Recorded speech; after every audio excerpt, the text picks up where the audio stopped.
જે બાબત છે જ્યારે સરકારના ધ્યાન પર આવી ત્યારે ગુજરાત સરકારના માનનીય મુખ્યમંત્રી શ્રી ભૂપેન્દ્ર પટેલ સાહેબ તથા માનનીય નાયબ મુખ્યમંત્રી શ્રી હર્ષભાઈ સંઘવી સાહેબે સંયુક્ત નિર્ણય એવો લીધો કે મહિલા આરોપી માનનીય ભૂપેન્દ્રભાઈ પટેલ અને હર્ષ સંઘવીએ એવો નિર્ણય લીધો કે આ જે બેન છે એને જામીન અપાવી દેવા, છોડી મૂકવા. આ વિડીયોમાં આપણા ગુજરાત હાઈકોર્ટના સરકારી વકીલ શ્રી છે, તેઓ એવું જણાવે છે કે જામીન અરજી કરે ત્યારે સરકાર તરફે એટલે ગુજરાતની હાઈકોર્ટના માનનીય સરકારી વકીલ શ્રી એવું જણાવે છે કે ભૂપેન્દ્રભાઈ અને હર્ષ સંઘવીએ સીધી સૂચના હાઈકોર્ટના સરકારી વકીલ સાહેબ શ્રીને આપી અને વકીલ સાહેબ શ્રીએ હર્ષ સંઘવી અને મુખ્યમંત્રીની સૂચના પ્રમાણે કોર્ટમાં કામ કર્યું, જેના કારણે શકુંતલાબેનને જામીન મળી ગયા. હું આ જ વાત પહેલા દિવસથી કહું છું કે મુખ્યમંત્રી અને હર્ષ સંઘવી સરકારી વકીલોને પહેલા દિવસથી જ સૂચના જ ખાનગીમાં અને જાહેરમાં આપતા હશે. એટલે જ ડેડિયાપાડાની કોર્ટમાં નિર્દોષ માણસોને 7 વર્ષની સજા થઈ. આ સ્પષ્ટ રીતે સાંભળો, ફરીથી હું તમને સંભળાવું. કેસમાં જે સંવેદનશીલ બાબત એવી હતી, એક મહિલા કન્વિક્ટને 18 દિવસનું નવજાત બાળક હતું. એટલે એ જે બાબત છે જ્યારે સરકારના ધ્યાન પર આવી ગુજરાત સરકારના માનનીય મુખ્યમંત્રી શ્રી ભૂપેન્દ્ર પટેલ સાહેબ તથા માનનીય નાયબ મુખ્યમંત્રી શ્રી હર્ષભાઈ સંઘવી સાહેબે સંયુક્ત નિર્ણય લીધો.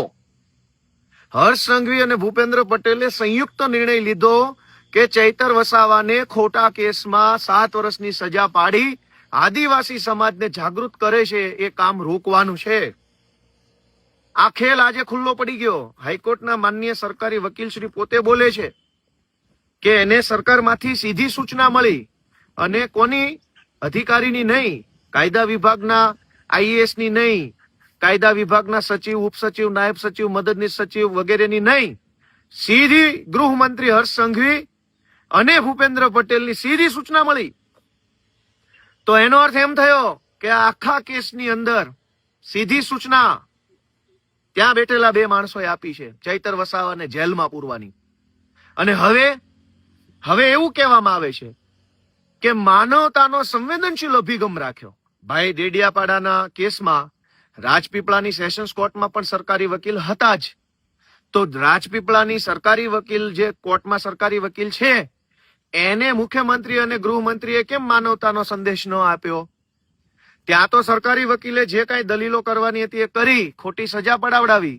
અને હવે મુખ્યમંત્રી સંવેદનશીલ થઈ ગયા, ગૃહમંત્રી માનવતાનો અભિગમ દાખવતા થઈ ગયા. શું કામ? કેમ કે આજે ડેડિયાપાડાના પીઠા ગ્રાઉન્ડમાં 1 લાખ આદિવાસીઓ એકઠા થયા ને એટલે માનવતા યાદ આવી. પહેલા તો તમે અમાનવીય કૃત્ય કર્યું. 18 દિવસનો એક દીકરો હોય એવી માને જેલમાં મોકલી. અને હવે આદિવાસી સમાજ આક્રોશમાં આવ્યો, જાગૃત થયો, બોલતા થયા કે કેમ અમારા નેતાને જેલમાં પૂર્યા છે. તો માનવતા યાદ આવી ગઈ હર્ષ સંઘવીને. અને માનવતા યાદ આવી જ છે તો માત્ર એક બેન પૂરતી કેમ? એ બધાય નિર્દોષ જ છે. તમારી રાજકીય લડાઈ ચૈતર વસાવા સાથે છે, પણ આ કેસમાં 9 આરોપી પૈકી ચૈતર વસાવાને બાદ કરતા બાકીના બધા જ માણસો બિન રાજકીય છે, ખેડૂતો છે, એમની પત્ની છે, એમની દીકરીઓ છે.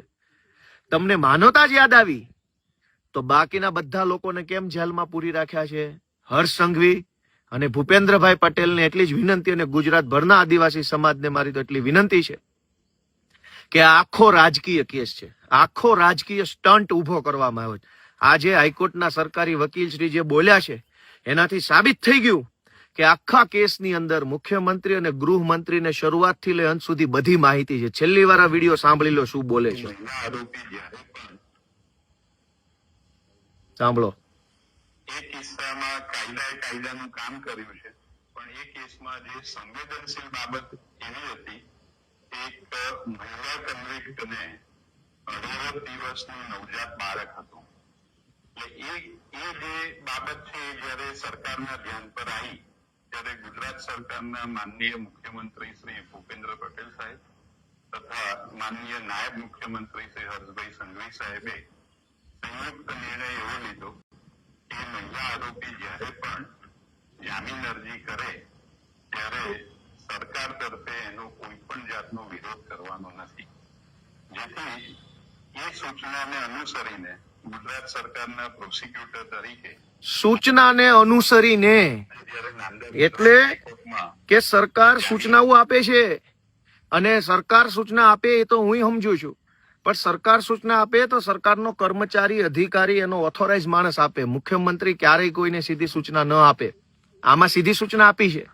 એનો અર્થ એમ કે ચૈતર વસાવાને જેલમાં પૂરવા માટેનું આખું ષડયંત્ર હર્ષ સંઘવી અને મુખ્યમંત્રીએ ભેગા મળીને કર્યું છે એવું આજની આ બાબત પરથી સાબિત થાય છે. જય આદિવાસી.